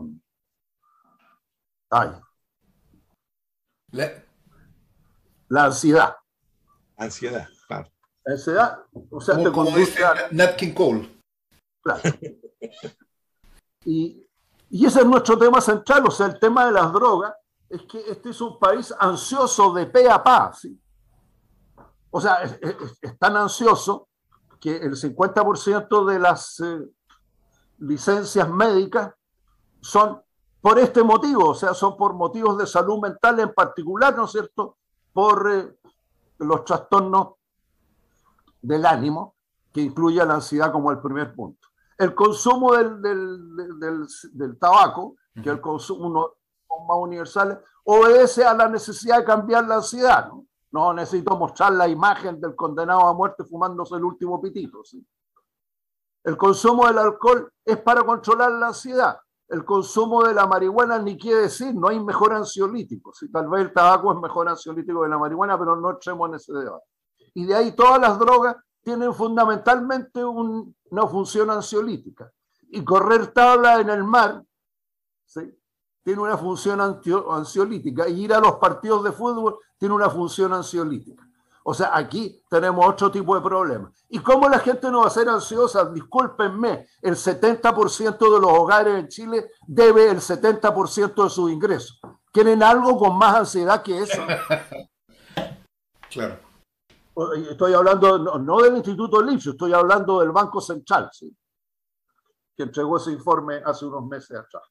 Entonces, yo creo que aquí hay que trabajar mucho más temas. Pero para completar la idea, nosotros lo que necesitamos es plantearnos en torno al tema más allá de la defensa o no defensa del gobierno. No voy a entrar sobre aquí. Es el tema de continuar con el proceso constituyente. Para continuar el proceso constituyente, nosotros tenemos que ser claros. ¿Qué quiere decir esto de un Estado social de derecho? Un Estado social de derecho quiere decir 3 cosas básicas para la gente, ¿sí? Y esto lo viene manifestando la gente hace más de 20 años en las encuestas, tal cual lo voy a decir, ¿sí? En primer lugar, lo que quiere, ¿no es cierto?, es una salud universal de calidad y gratuita. Eso es lo primero que quiere. Lo segundo que quiere es una educación universal de calidad y gratuita. Y lo tercero que quiere es un sistema de previsión social que, si no es gratuito, es con los aportes de ellos, pero que realmente cubra las condiciones, ¿no es cierto?, de la tercera vía, digo, de la tercera vida, ¿sí? Entonces ahí hay un tema central. Eso es y eso no estaba en la publicidad. Nosotros aquí en nuestro miserable núcleo Valparaíso socialista tuvimos que mandar a hacer unos plegables que destacaran esto, porque en la documentación no estaba. Entonces, ¿cómo la gente va a estar informada que eso significaba en primer lugar? En un cuarto lugar se puede agregar el derecho a la vivienda, y no tan solo a la vivienda, sino a las condiciones urbanas mínimas, ¿no es cierto?, etcétera, etcétera. Después la derecha nos plantea el discurso, ¿y eso cómo se va a financiar? Bueno, veamos cómo lo vamos a financiar. O sea, obviamente que hay que hacer reforma tributaria, no necesito explicar que nuestro sistema tributario comparado con los países que nos gusta compararnos es un escándalo, etcétera, etcétera. Pero nosotros tenemos otros ingresos, ¿sí?, que lo hemos perdido. Cuando hablamos del cobre, a propósito del TPP, ¿sí?, cuando hablamos del cobre y del litio, discúlpenme, según la Facultad de Economía y Negocios de la Universidad de Chile, o sea, no estoy hablando del Instituto Lipschutz de nuevo, ¿no?, compañías del cobre se llevaron 15.000 millones de dólares anuales de sobreganancia, o sea, más allá de las ganancias, o sea, de aquello que fue la razón para hacer la nacionalización del cobre sin pagar ni un 5 durante el gobierno de Salvador Allende. Y según otro estudio, que también es público, las compañías transnacionales y las nacionales, porque no solo hay transnacionales, privadas, ¿no es cierto?, que hago la aclaración, los militares entregaron el 70% en manos de Codelco y el 30% en manos de Urea, y la compañera Bachelet entregó el 70% en manos de las privadas y solo el 30% de la explotación minera en manos de... ¿sí?, para que veamos cuál es el significado de la concertación en este tema, ¿sí? Entonces, ahí, ¿qué es lo que tenemos que plantear? Bueno, el total de esto es que en los 30 años que han pasado desde que entramos en estos procesos de cambio, en estos 30 años, las compañías del cobre se llevaron 600.000 millones de dólares, ¿no es cierto?, de utilidades, no de ganancias, de utilidad. Eso quiere decir el Producto Interno Bruto del país durante 2 años. O sea, todos los bienes y servicios, ese equivalente sea. Entonces, plata tenemos para financiar lo otro. El problema es tomar la decisión, ¿sí? Y discúlpenme la sospecha con la constituyente que pasó y que fue rechazada, y que yo sé que no fue rechazada con esto. Oh, raro, ¿no? En ninguna parte se planteó la recuperación ni del cobre ni del litio. Extraño, ¿no? Mira, para mí no tiene nada extraño, y lo digo aquí y me pueden meter preso, pero eso es porque corrió billete. Si no, no se explica, o sea, al menos que sean bobos, ¿sí? Y hay que empezar a hablar de esas cosas. ¿Qué pueden ser las dos cosas? ¿Qué pueden ser las dos cosas? En general no van juntas, pero no entremos en ese... O sea, no entremos. Ese es el segundo componente importantísimo. Tenemos que recuperar las millonadas que se llevan por la administración de las carreteras, de los aeropuertos, de los puertos, ¿sí? No, que el lago nos vendió la pomadita, no, que esto es para poder utilizar esos recursos, ¿no es cierto?, en educación, en salud. ¡Qué mentiras!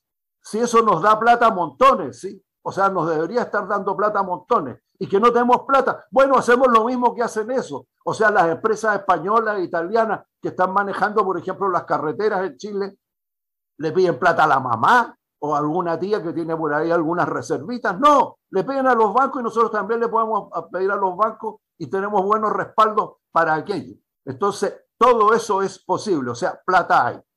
Y el tercer elemento que me parece clave, o sea, la recuperación de los recursos que son de todos los chilenos, se dice siempre, ¿sí? Es porque necesitamos las rentas que ellos producen, ¿sí? Esas rentas necesitamos para financiar todo lo anterior.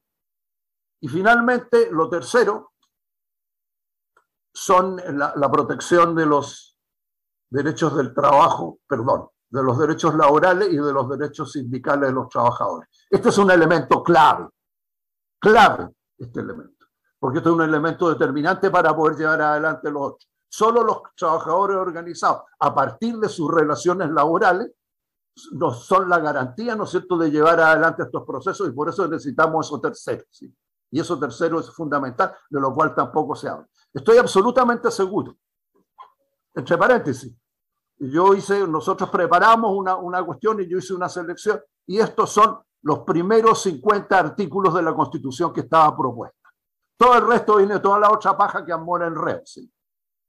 Pero estos puntos están ahí en los primeros 50, ¿sí? Fundamentalmente.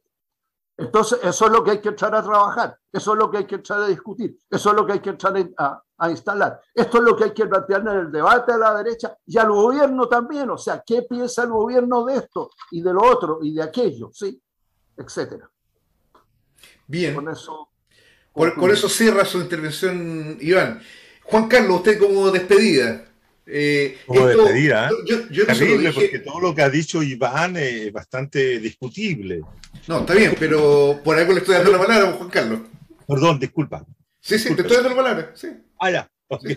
Sí. ¿Puedo hablar? Sí, claro. Sí. Ok. No, yo estaba diciendo que es bastante discutible lo que plantea Iván en el siguiente punto, con respecto a los últimos tres acápites de su intervención.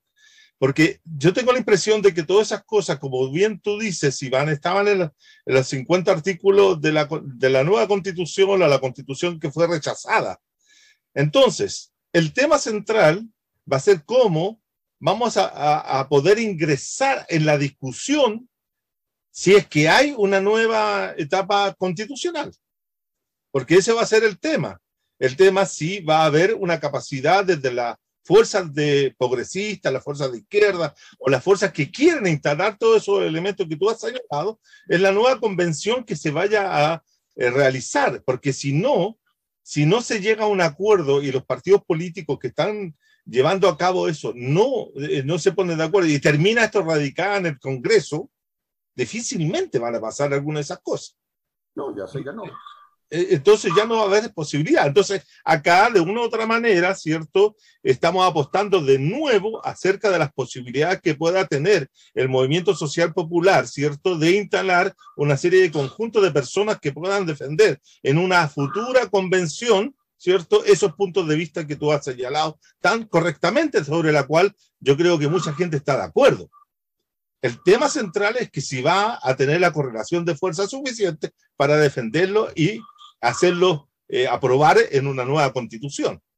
Porque yo tengo la impresión de que va a venir un encerramiento de tal forma en que los límites o los bordes, como alguien decía, ¿cierto?, que era una verdadera reja, se van a imponer para evitar justamente esos elementos que de una u otra manera son contrarios al modelo económico neoliberal vigente. Y eso está muy claro. Entonces, ahí es donde queda la tarea, ¿cierto?, para todas las fuerzas sociales que no tienen representación parlamentaria, porque las fuerzas que tienen representación parlamentaria son los que van a definir esto. Esta nueva cancha que viene, eso lo dijo muy claramente Elizalde con Soto el otro día en una entrevista, lo dijeron que iban a invitar. Cuando ellos se refieren a las organizaciones de la sociedad civil, no se están refiriendo a la participación de las juntas de vecinos. ¿Captan? Él dijo claramente organizaciones de sociedad civil a los empresarios, los pequeños... La SOFOFA. La SOFOFA. La SOFOFA o los clubes de fútbol, empresarios, etcétera. pero no están pensando en organizaciones sociales, eso está claro. No estaban pensando ni siquiera en movimientos sociales. Tampoco están pensando en la posibilidad de que se establezcan nuevas listas de independientes vayan a competir. Ellos ya tienen jurado que los independientes no entran. No entran porque esos fueron los que vinieron a desordenar todo lo que se hizo en la convención. Eso está claro. Entonces, los límites que se tienen en el proceso que viene son muy fuertes y están establecidos a partir de ese número que constituye una realidad poderosa y que se alza como una muralla insalvable para los avances del movimiento social popular, que son el 62% de gente que votó rechazo, por las razones que hayan sido. Es que ese es el punto. No podemos diferenciar internamente el voto de los 62, ¿cierto? Diciendo, mire, si este porcentaje votó porque estaba en desacuerdo con Boris por esto, este votó enojado porque no le dieron el 10%, este se enojó porque usaron mal la bandera, este se enojó porque, etcétera. No se puede disociar de esa manera. Se puede hacer un análisis politológico, sociológico, que puede ser interesante para poder tener una cierta referencia, pero la realidad es que es un masazo de un 62 que se constituye como una posibilidad de que determinados sujetos puedan realizar algunas cosas. Ahora, ¿qué nos deja de lección tal vez ese 62% desde el punto de vista de lo que quiere saber qué es lo que hay más allá de eso, ¿no? Y sobre todo el 62, o ese porcentaje de sectores populares que votó por el rechazo. Porque esa es la pregunta, porque Iván decía que en el plebiscito de entrada, el 50% de la gente que había votado en La Pintana mayoritariamente votó, un 78% votó por, o 60% votó por el apruebo en aquella oportunidad, y un resto votó por el rechazo a esa situación. Pero quedaba un 50% restante. Y ese es el hoyo oscuro. Ese es el hoyo negro que yo decía el otro día en una charla, que hay que investigar. Porque ahí hay otra forma de entenderlo, a partir de lo que decía también Iván. Una cosa es el tema de la identidad, y otra cosa es la cultura política. ¿Quiénes son los que hoy día en Chile tienen cultura política? ¿Cómo es la cultura política de los sectores populares? ¿Cómo podemos identificarla? ¿Cómo podemos conocerla? ¿Qué importancia tiene la política para esos sectores? Y así podemos hacer una serie de interrogantes, porque incluso La Pintana había sido puesta en primer lugar dentro de los medios de comunicación como una de las comunas más golpeadas, más,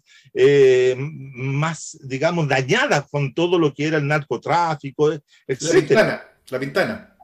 Eso encargó la alcaldesa Pizarro de hacer de La Pintana casi una situación demostrativa de lo que era el daño que hacía la ausencia del Estado, etcétera, de la delincuencia. Otra manera, pero mucha gente no votó por la señora Pizarro.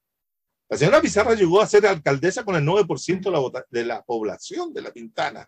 El 9% sobre el total de todo, aunque el CERVEL le otorgaba una mayor cantidad de votos. Entonces ahí hay que investigar, conocer, meterse en ese ámbito. Porque ¿te acuerdas cuando estuvimos en ese coloquio, yo dije que los narcos no votaban? Bueno, los narcos no votan porque van de candidatos. No, algunos sí, pero te digo, la mayoría no vota. No, claro. Sí. No vota. Y yo tengo encuestas realizadas sobre La Pintana, donde la mayoría de las personas se declaraban no políticos. Entonces, en ese sentido, hay una cuestión que tenemos que investigar para poder tener claridad de cómo vamos a comunicar las cosas a esos sectores. Porque, si bien es cierto, nosotros tal vez los marxistas podemos entender los medios de producción como aquellos que tiene la burguesía, etcétera, y tal vez para nosotros un auto no es un medio de producción, pero sí para un sector popular un auto sí es un medio de producción. Pues, claro, porque sí, el auto, la camioneta, qué sé yo. Pero entonces, el manifiesto comunista se refiere a los grandes medios de producción. Sí, una carrera. Está bien. No, si yo te entiendo. Sí. Pero eso que permiten echar plusvalía ya. Claro, entiende, y entiende lo que es la plusvalía. Cuando tú tienes aquí en San Joaquín una casa, que es una casa entregada por el gobierno hace 40 años atrás, y está evaluada por evalúo fiscal no más de 15 millones de pesos, y el mercado te la vende en 120 millones de pesos, ¿acaso el sector popular no entiende que eso es plusvalía y eso es ganancia y eso es lucro? Vamos entendiendo las cosas, porque va creando una cultura política, una cultura económica distinta. Entonces yo tengo la impresión de que ahí hay una penetración de las formas culturales del neoliberalismo, en la cual han sido socializados generaciones y generaciones, que en un momento a otro generan también un comportamiento que no es el comportamiento que los sectores de izquierda pueden proponerse, porque le asignan a ese sujeto social, a ese sujeto popular, una determinada conciencia o una determinada situación de clase sobre la cual el sujeto debiera responder. Pero muchas veces nos equivocamos y nos seguimos equivocando. Aquí hay una cosa muy clara. Las izquierdas chilenas no han ganado en el último tiempo. La izquierda no ha ganado en el último tiempo. Acá no me vengan a decir que la izquierda ganó después del 90. ¿Qué izquierda ganó? La izquierda que se volvió neoliberal, la izquierda concertacionista, la izquierda que acepta el mercado, que acepta el capitalismo, no una izquierda anticapitalista como aquella que se configuró y se constituyó en Chile durante el siglo XX. Por lo tanto, acá desapareció una izquierda o quedó la izquierda anticapitalista muy marginal y por ende sin tener una incidencia sobre la formación y constitución de la conciencia de clase de las clases populares, incluso de las trabajadoras. Porque si vamos a ver cuáles son la articulación de los trabajadores en sindicato, el número de sindicatos es bajísimo, donde prima el individualismo y prima la competitividad, etcétera. Hay muchos elementos que hoy día han permeado tanto a los sectores populares como a los sectores medios, ¿cierto?, de una forma de ver el mundo desde el punto de vista neoliberal. Y ese punto de vista neoliberal no ha sido roto, no ha sido quebrado, no ha sido destrozado ni siquiera por la revuelta. La revuelta no fue capaz de romper la hegemonía neoliberal en el país. Y además los elementos propios del neoliberalismo en Chile han seguido existiendo. Miren, un elemento que marca la diferencia sustantiva entre el hacer y el quehacer, y entre lo que es un gobierno que se puede plantear desde un punto de vista totalmente distinto a seguir con la huella neoliberal, es el caso boliviano. Es un caso tremendamente significativo llamarlo, a traerlo a colación acá, por lo siguiente: cuando Evo establece la negociación o la nacionalización de los recursos básicos y del gas, etcétera, establece una relación con las empresas francesas que permite de que el 80% de lo que se genera queda en Bolivia y el 20% se lo lleva a la empresa.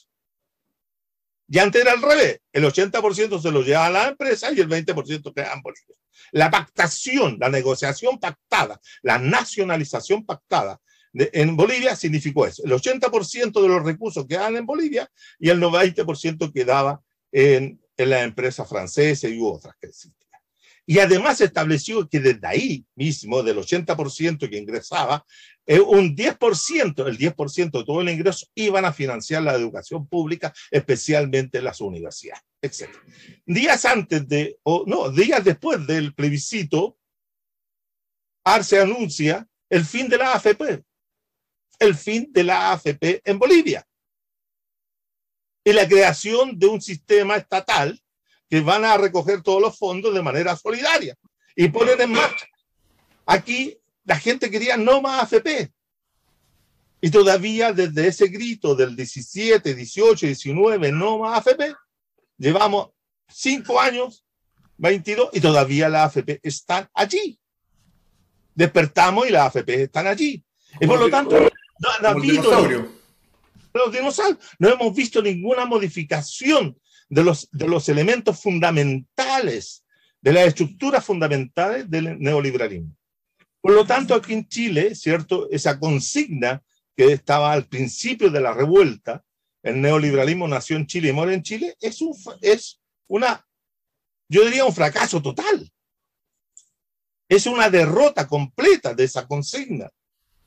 Y más ahora, ¿cierto? Por eso yo digo una cosa y lo vuelvo a repetir. El resultado es un masazo, 62%, en contra de una constitución que podía tener cosas muy buenas, como tenía cosas relativamente negativas, o como mantenía elementos del modelo neoliberal. Pero que eso habría una plataforma de cambio distinta, era mucho mejor que la situación no deseada de hoy día. Hoy día tenemos todo el control del proceso en manos de la derecha política. La derecha política, después de haberse visto derrotada en 3 ocasiones electoralmente, ¿cierto?, tiene hoy día el control del proceso electoral institucional en Chile. Si bien es cierto, yo concuerdo con esa tesis de que no, el voto ese del rechazo no fue un voto hacia la derecha, es decir, para la derecha, que fue un voto que ayuda a la derecha, que la ayudó bastante. Y eso significa que el proceso que viene, desgraciadamente, va a estar conducido por ellos total y completamente, ¿cierto? Con un presidente débil, con un gobierno entregado a lo que digan ellos, con un partido comunista maniatado, que prefiere estar en los cargos que estar en otro lado. Esa es la realidad. Con un partido socialista defendiendo la institucionalidad burguesa como nunca lo había hecho. ¿Qué se puede esperar de esto? Nada. Solamente tal vez, y eso también lo dudo, que venga dentro de unos 10 años más, 30 años más, un nuevo estallido popular. Y volvamos a sacar las cuentas alegres que sacamos, o que sacaron algunos en octubre del 19. Pero yo tengo que ver que hay 2 cosas pendientes. Y con esto cierro, a Gustavo, y no hablo. Muy bien, porque tenemos que ir cerrando el programa. Te voy a dar la palabra inmediato, Iván, porque... Y los portales que andan por ahí sueltos, tenemos instituido en este programa una parte final que inicialmente se llamaba Minuto de Confianza y ahora se llama, es un homenaje a un amigo de Sergio Reisenberg, que es el padre Raúl Asbun, quien al fin de las transmisiones de Canal 13 le hablaba. Entonces se le da el minuto de Asbun a cada uno de los que intervienen. Y como es el minuto de Asbun, uno puede decir cualquier cosa. Se pueden hacer amenazas, insultos, lo que uno quiera realmente. Inclusive, como lo hemos dicho tantas veces, se pueden ofrecer venta de números de rifa, se pueden ofrecer arriendo, etcétera. Lo que uno realmente quiera. E inclusive también, si a alguno se le quedó una cosa en el tintero, se puede aprovechar este momento para hacerlo. Sergio Reisenberg está silente como ha estado todo este programa, como es el único que no es marxista dentro de este panel. Él está viendo la cosa como el hombre de la calle, aunque en el caso de él esto evidentemente es un eufemismo. ¿Es así, Sergio, no? Pero sí, yo miro con la distancia que me da mi apoliticismo. Ya, perfecto. Me parece, en el fondo, tierno su discurso. Ya, muchas gracias, Sergio. Nos gusta sentirnos así protegidos. Iván. Me aprovecho de la ternura. Sí, yo simplemente quiero contar una anécdota estructural y estructurante que contraviene la neoliberalización de las masas chilenas. Hace unos 12 años atrás o 15 años atrás, la Universidad Diego Portales empezó a hacer unas encuestas. Estas las hacía este chileno norteamericano que he tratado de acordarme el nombre en este momento, que después desapareció de la politología nacional. Dorfman. No. Bueno. Patricio Navia. Michael Patricio Townley. Navia. Michael Exacto. Townley, sí. Michael Townley.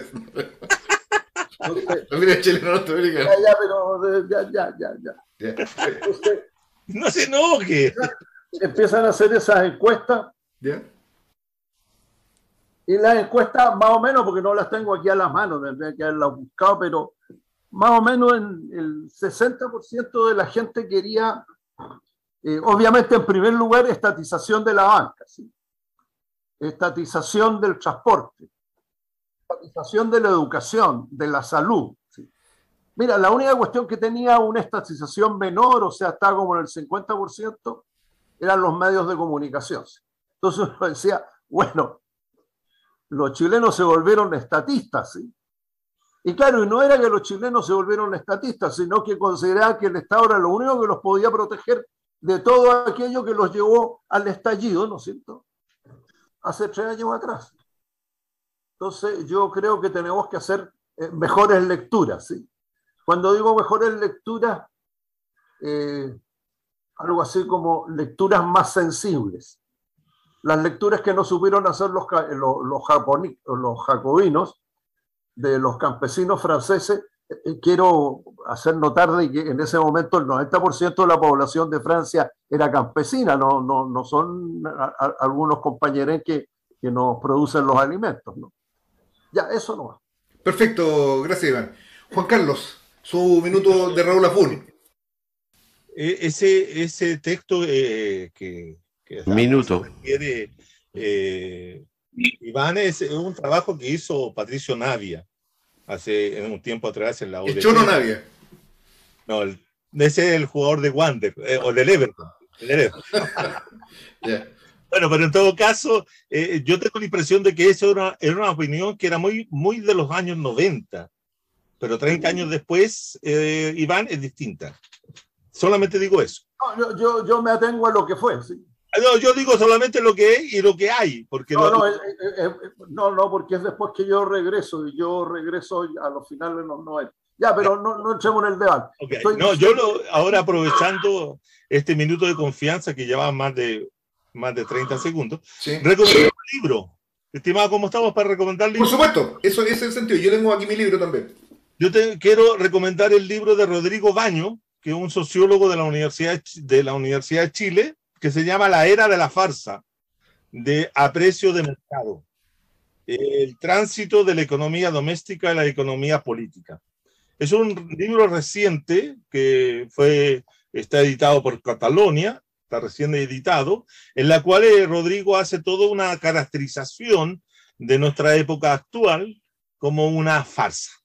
Y bien interesante porque el libro también me parece una farsa. Porque él también está en ese... Y el mismo Baño, yo me sumo a ese entusiasmo, Baño lo debemos considerar un farsante por lo menos. Y yo te digo el otro libro que es de otra factura, es Patria o Caos. El archipiélago, el fascismo y la nueva derecha en Chile, de Julio Cortés Morales. Este libro está por la colección Investigación de... Los fascismos. Sí, algo sí. Difusión de pensamiento fascista. Hace un retrato muy adecuado de que, sí. De que se está riendo. No, porque él es amigo nuestro, él estuvo en el programa. Claro. Y que él difunde el pensamiento fascista.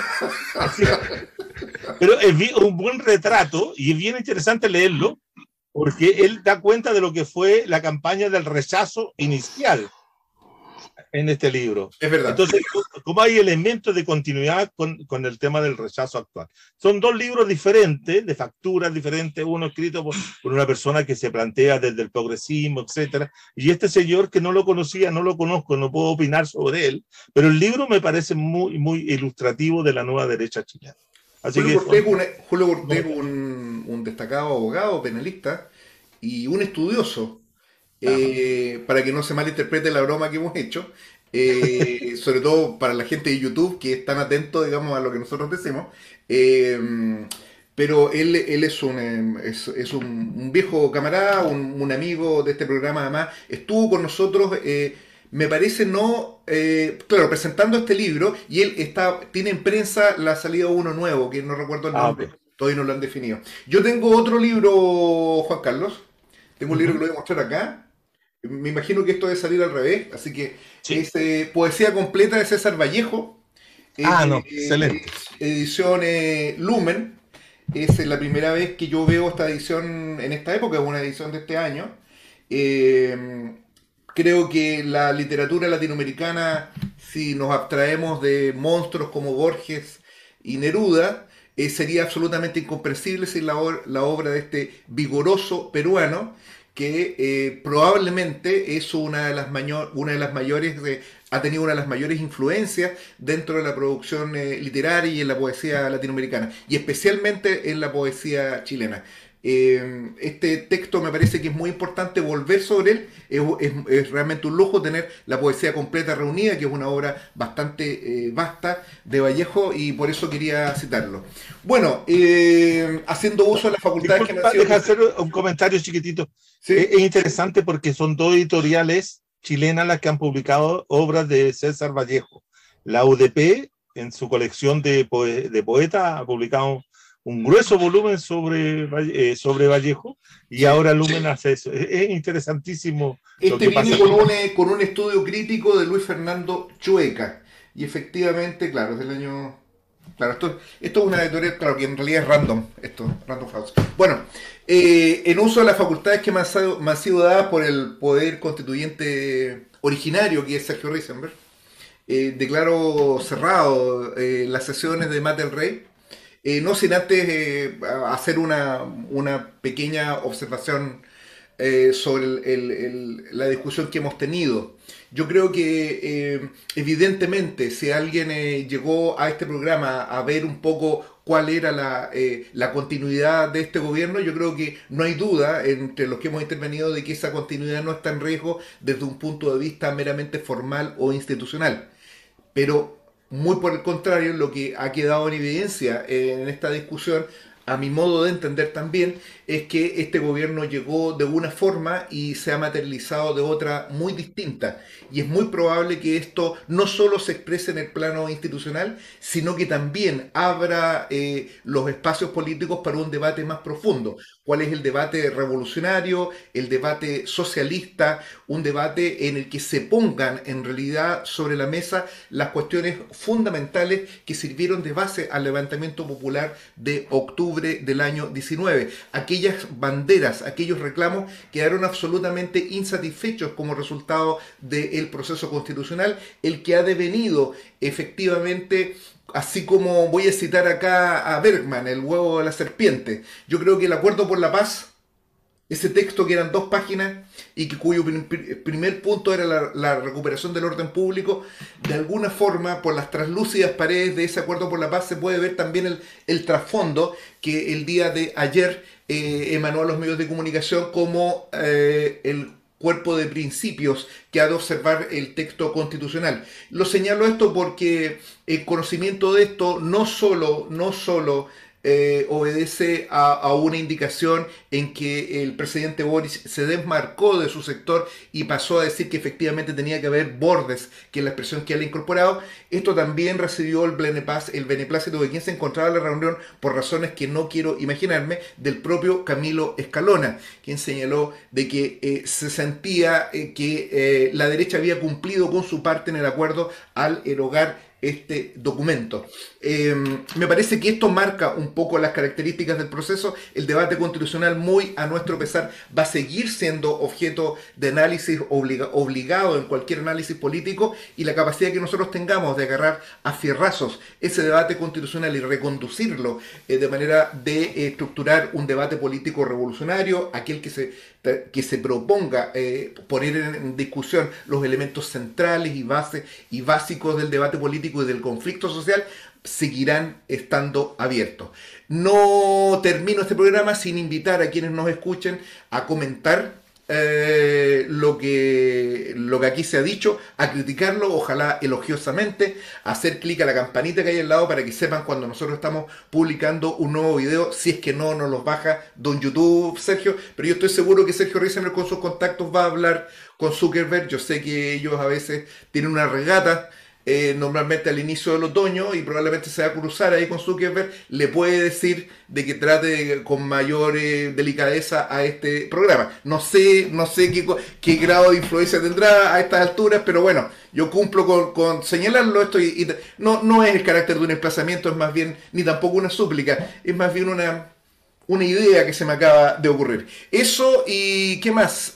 Bueno, en la medida que ustedes se suscriban, que hagan esto, que hagan los comentarios, nos ayudan también a la difusión de estos contenidos, que como ustedes podrán ver en la partecita de arriba, también están disponibles en la plataforma Odysee y también en Spotify. ¿Odysee se dice, Sergio? Mi inglés...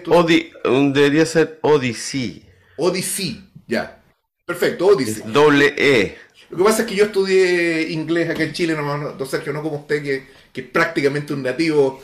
Entonces, en todas esas plataformas pueden encontrar este programa, y lo importante de Spotify es que pueden escucharlo. Ustedes van en auto, van en la carreta, van en el caballo, van en el avión o en el helicóptero o en el tanque también, y pueden ir escuchando las interesantes discusiones de este programa Mate al Rey, que se ha transformado, y es importante que yo lo diga porque es muy importante que uno mismo celebre las cosas que hace, porque si no, no lo celebra nadie, que yo creo que se ha transformado, Sergio, en un clásico, y esto es mérito indudable de tener como director al hombre responsable de los mejores festivales de viña en la historia, 81-82, donde logró reunir, y esto es muñeca de Sergio Risenberg, a José Luis Rodríguez y a Julio Iglesias, en un mismo escenario. Eso es mérito de Risenberg, y bueno, y con esa muñeca precisamente es que este programa ya está ubicado como un clásico porteño, un clásico del debate político y la discusión.